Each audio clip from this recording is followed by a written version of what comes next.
Giữa đêm, tôi nhận tin mới, trong khu vừa có án mạng kinh hoàng. Hung thủ giả làm shipper, giờ vẫn chưa bị bắt. Ngay giây sau đó, điện thoại rung, có tin nhắn từ cô hàng xóm. Chị ơi, có shipper đang loay hoay trước cửa nhà chị. Tôi nhìn chằm chằm vào màn hình. Lưng lạnh toát, tim muốn ngừng đập. Chắc chứ, tôi đâu nghe thấy gì đâu. Bên tôi có camera giám sát, không tin thì xem đi. Màn hình hiện rõ, một gã đàn ông mặc đồ giao hàng đứng trước. Ngón tay hắn dừng rất lâu bên ổ khóa. Dưới ánh đèn trắng bệch, cảnh tượng rợn cả người. Lòng bàn tay tôi ướt đẫm mồ hôi. Tôi rón rén bước ra cửa. Cô em 602 cũng sống một mình như tôi. Bình thường khá thân thiết, nhưng gần đây có vài chuyện khiến tôi hơi dè chừng cô ấy. Tôi ghé mắt nhìn qua lỗ nhòm. Trước mắt chỉ là một mảng tối om, không hề có ai đứng đó. Trái tim vừa hạ xuống dạ dày. Tôi định nhắn lại cho 602, mắng cô ấy một trận vì trò đùa ác, thì chợt một chi tiết bị tôi bỏ qua, khiến tay khựng lại giữa không trung. Tôi khẽ cúi người xuống. Khu chung cư này hẻo lánh, nhưng vẫn đủ tiện nghi. Dù đèn cảm ứng trong hành lang có hỏng, đèn báo thoát hiểm cuối hành lang vẫn phải sáng. Nhưng giờ tối đen chỉ có một khả năng thôi. Có kẻ đang che lỗ nhòm của tôi, khiến tôi không thấy được bên ngoài. Để xác nhận suy đoán ấy, tôi khuỵu gối xuống, không một âm thanh. Thậm chí gió đêm cũng nín không còn luồn qua khe cửa thép. Như thể ai đó đang đứng ngay trước cửa, chắn đúng chỗ tôi đang nhìn. Tim tôi rơi thẳng xuống đáy. Tôi bật dậy, chân run lẩy lảo đảo chạy về phòng ngủ. Vừa đóng sập cửa, vội khóa chặt, tôi mở điện thoại, định gọi báo cảnh sát. Ngón tay run rẩy bấm đến con số cuối cùng. Ngay lúc sắp nhấn nút gọi, một cuộc gọi khác bất ngờ chen vào. Cái quái gì thế? Ngay lúc này à? Ngón tay tê cứng lướt nhầm qua màn hình. Tôi định gọi lại cảnh sát, nhưng điện thoại kia vẫn reo không ngừng. Sau vài lần, tôi mất sạch kiên nhẫn. Cắn răng, nhấn nút nghe máy, định quát cho kẻ điên kia một trận. Nhưng ngay giây sau đó, giọng nói trong điện thoại vang lên khiến tôi chết lặng. Xin chào, trà sữa của chị tới rồi. Chị không nghe máy nên em để ngay trước cửa nhé.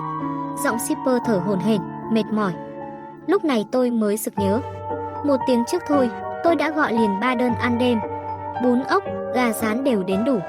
Chỉ còn chờ ly trà sữa cuối, rồi mải xem tin tức khủng khiếp kia. Tôi quên bẵng mất chuyện đồ uống. Nghĩ đến đó, tôi siết chặt điện thoại, vội dặn shipper bên kia. Đi mau đi, ở đây nguy hiểm lắm. Tin tức nói hung thủ đang trốn trong khu này. Đừng ở đó. Một tiếng bịch nặng nề vang lên từ đầu dây bên kia, như thể vật gì đó rơi xuống đất. Tim tôi thắt lại. Anh shipper, anh ta gặp chuyện rồi sao? Tôi vặn khóa, mở cửa phòng ngủ, gom hết can đảm, bước ra gần cửa chính. Vài giây trước thôi, lỗ nhòm còn tối om, giờ lại sáng trở lại. Tôi ghé mắt nhìn ra, cửa phòng 602 vẫn đóng im lìm. Hành lang trống trơn, không một bóng người. Có lẽ hắn chưa phá được khóa. Tên sát nhân đã rời đi rồi. Tôi thở phào, nhẹ nhõm đôi chút. Có lẽ tiếng động ban nãy chỉ là shipper làm rơi túi đồ của ai đó thôi, hoặc va phải chiếc xe điện chẳng hạn. Đúng lúc ấy, điện thoại rung lên có tin nhắn mới. Dòng chữ đó khiến tôi tan biến nốt chút nghi ngờ của đồ ăn để trước cửa nhé, nhớ ra lấy đi. Trên đường đến tôi thấy có xe cảnh sát, hình như bắt được bọn buôn người rồi. Tôi siết chặt điện thoại, tựa lưng vào tường, thở ra một hơi dài. Đã vậy thì ra lấy đồ ăn thôi, chắc không sao đâu. Cả đêm chưa ăn gì, bụng đói cồn cào. Tôi đưa tay định mở cửa sắt, nhưng ngay khoảnh khắc đó, tim bỗng lạnh buốt. Ảnh trong tin nhắn thoáng hiện lên trong đầu. Bàn tay đang mở cửa khựng lại giữa không trung. 3 túi đồ ăn trong ảnh đặt ngay ngắn trên tấm thảm trước cửa. Trông chẳng có gì lạ, nhưng chính cái bình thường đó khiến tôi lạnh sống lưng, đứng chết lặng tại chỗ. Tòa này mỗi tầng có 3 căn, đều là của tôi. Để tránh 3 shipper gặp nhau ngại ngùng, tôi đặt riêng ly trà sữa gửi đến căn 203. Thế mà giờ, cả 3 phần đều nằm ngay trước cửa nhà tôi. Điều đó nghĩa là ai đó biết rõ từng căn trong tầng này, từng chi tiết. Và có thể, sau khi shipper rời đi, hắn đã mang ly trà sữa từ 203 đặt lại trước cửa tôi. Cảm giác bị theo dõi khiến tôi rợn cả người. Cùng lúc ấy, một ý nghĩ kinh hoàng dần nổi lên trong đầu. Tôi bỏ mặc đồ ăn ngoài cửa, lui vội vào phòng ngủ. Tin nhắn của anh quản lý tòa nhà hiện lên. Xin mọi người khóa chặt cửa sổ, cửa ra vào, cẩn thận với nghi phạm trong ảnh truy nã. Nếu ai có manh mối, hãy báo ngay. Tôi nhìn thời gian đăng bài. đã cách đây 1 tiếng rồi. Tin mới nhất là từ cô em 602. Cảm ơn anh quản lý nhé, bắt được hung thủ chưa ạ? Nhưng chính câu hỏi đó khiến tôi sững lại. Tôi mở khung chat với 602 em yêu à. Tôi đã báo cảnh sát rồi, bên tôi tạm ổn cả. Em cũng cẩn thận nhé, đừng mở cửa, dù là phải rồi, camera trước cửa nhà em. Gửi cho chị bản sao được không? Chị vẫn thấy bất an quá. Đinh đong. 602 trả lời rất nhanh. Xin lỗi nha chị ơi. Chờ em chút. Em gửi video ngay đây. Tôi dán mắt vào màn hình. Thời gian chờ cứ dài lê thê. Bực quá, tôi quay lại nhóm cư dân. Ngay lúc đó, quản lý Tiểu Lưu, người im lặng suốt từ nãy, bất ngờ gửi tin mới. Tôi nhìn chằm chằm vào dòng chữ. 1 giây, 2 giây. Tay run lên. Tôi đánh rơi điện thoại. Nạn nhân phát hiện tối nay là Hứa Dung, nhà 602 tòa A. 602 trong nhóm. Mày là ai? Tim tôi đập loạn, lưng đẫm mồ hôi lạnh. Tôi gắng nâng ngón tay đang run rẩy, mở khung chat của Tiểu Lưu. Tin nhắn trước đó, chắc chắn nạn nhân là Hứa Dung, căn 602 sao? Tôi nhìn chân màn hình. Cái ý nghĩ kinh khủng trong đầu dần phình to. Không thể nào là thật chứ? Lẽ nào thật sự là như tôi nghĩ? Kẻ đang ở trong căn 602 lúc này, chẳng lẽ là... Âm báo tin nhắn mới cắt ngang dòng suy nghĩ. Phải rồi, cô em, tối nay chúng tôi nhận được khiếu nại của hàng xóm. Họ nói trong 602 có tiếng động lạ. Khi đến nơi, phát hiện 2 thi thể, một nam một nữ. Danh tính người đàn ông vẫn đang xác minh. Người phụ nữ được nhận ra ngay, chính là cư dân 602. Chúng tôi đã báo cảnh sát, nhưng do mưa lớn, đường bị tắc. Cảnh sát vẫn đang trên đường đến. Nếu em đang ở nhà, khóa cửa lại ngay. Em gái. Tôi nhìn chằm chằm những tin nhắn mới dồn dập hiện lên. Suy nghĩ vốn đang rõ ràng bỗng rối tung thành mớ hỗn loạn. Sao các anh chắc được hung thủ là người giao đồ? Khi bọn tôi đến 602, vừa chạm mặt hắn, tôi thấy tận mắt hắn mặc đồng phục giao hàng, rón rén, khả chưa kịp hỏi. Hắn hoảng loạn bỏ chạy xuống lầu. Chạy xuống lầu tôi đọc lại câu chữ, tim nặng trĩu. Định gõ thêm vài câu hỏi, thì bỗng một tiếng xoẹt xoẹt khẽ vang lên từ ổ khóa cửa. Tay đang cầm điện thoại khựng lại. Trí óc nổ tung trong tia chớp trắng xóa. Cứu tôi, đó là tiếng chìa khóa xoay trong ổ. Sao có thể? Không kịp nghĩ thêm, tiếng cạch vang lên, ổ khóa bật mở. Tôi loạng choạng lao vào chỗ trốn gần nhất. Cửa mở tung.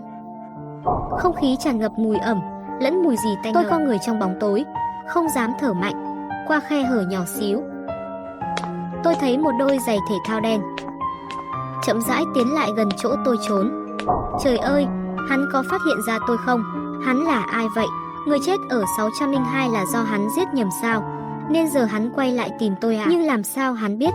Tôi giấu chìa khóa dự phòng dưới tấm thảm cửa. Hàng ngàn ý nghĩ tắc nghẹn trong đầu. Tôi bịt chặt miệng, tim muốn vỡ tung. Xin đừng để hắn thấy tôi. Tiếng bước chân càng lúc càng gần qua khe cửa hẹp. Tôi gần như ngửi thấy mùi máu trên người hắn. Tuyệt vọng tràn lên như nước lũ, nuốt chửng tôi. Tiếng chân dừng lại ngay trước mặt tôi. Hắn cúi xuống, chậm rãi, mắt nheo lại, ánh lên vẻ. Con mèo nhỏ này trốn không khéo nhỉ?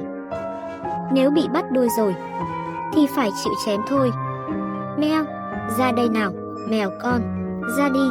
Bất ngữ của tao. Bất ngữ? Sao hắn biết tên tôi? Giọng đó quen đến rợn người. Sốc đến tê liệt, tôi buông tay, tim đập loạn trong lồng ngực. Bịch. Điện thoại rơi xuống đống quần áo dưới chân. Chết rồi, hắn nghe thấy mất. Môi run rẩy. Tôi muốn kêu cứu, nhưng cổ họng bị sợ hãi bóp nghẹt, một âm thanh cũng không bật ra được. Chỉ còn đôi mắt chừng nhìn hắn cúi xuống, thẳng vào gầm giường. Bắt được mày rồi. Tôi cứng đờ như tượng, thấy góc áo bị hắn kéo chặt. Tiếng cười khàn khàn, thỏa mãn vang lên. Còn trốn à? Tao thấy mày rồi. Tao đếm đến 3, không ra thì biết hậu quả đấy. Giọng hắn kéo dài, rợn lạnh. Toàn thân tôi run bần bật. Tôi nhớ ra hắn là ai rồi. 2 năm trước, tôi vừa dứt một mối tình đầy tổn thương. Muốn quên đi, bắt đầu lại. Tôi chuyển đến thành phố này. Nhưng không ngờ, hắn cũng tìm đến, lần theo dấu vết của tôi. Đến tận đây, còn giả làm người giao đồ ăn, dựa vào thói quen cũ của tôi. Tìm được cả chìa khóa dự phòng dưới thảm. Trước mắt tôi là gương mặt đầy thù hận của Tống Dương. bạn trai cũ, dưới ánh đèn vàng, ánh mắt hắn đỏ ngầu, nứt toác vì giận dữ. Tao đếm đến 3, không ra thì đừng trách tao độc ác. Tao tốn bao nhiêu công sức theo dõi mày, chỉ để có hôm nay. Mày biết không, lúc thấy mày cười nói với đám đàn ông kia tối nay, tao phát điên luôn đấy, cứu tôi. Tim tôi như muốn nổ tung, nhịp đập dồn dập nghẹt thở. Tôi nhớ lại lý do chia tay, chính là vì hắn chiếm hữu đến bệnh hoạn, đừng nói chi bạn khác giới hay đồng nghiệp. Chỉ cần tôi nói vài câu với anh giao hàng, mắt hắn đã đỏ ngầu vì giận, hắn gào, mày bất mãn gì với tao hả? Nếu tao không ở nhà, mày định kéo nó vào phòng à? Quăng lên giường luôn chứ gì? Bất ngữ, tao cảnh cáo mày, nếu còn lần nữa, tao sẽ nghiền nát mày.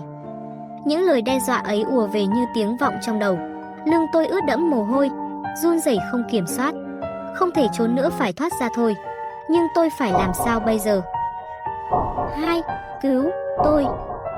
Phim hay, anh em nhớ like, share và subscribe ủng hộ Hồ Các Kinh Dị nhé. Chào anh em.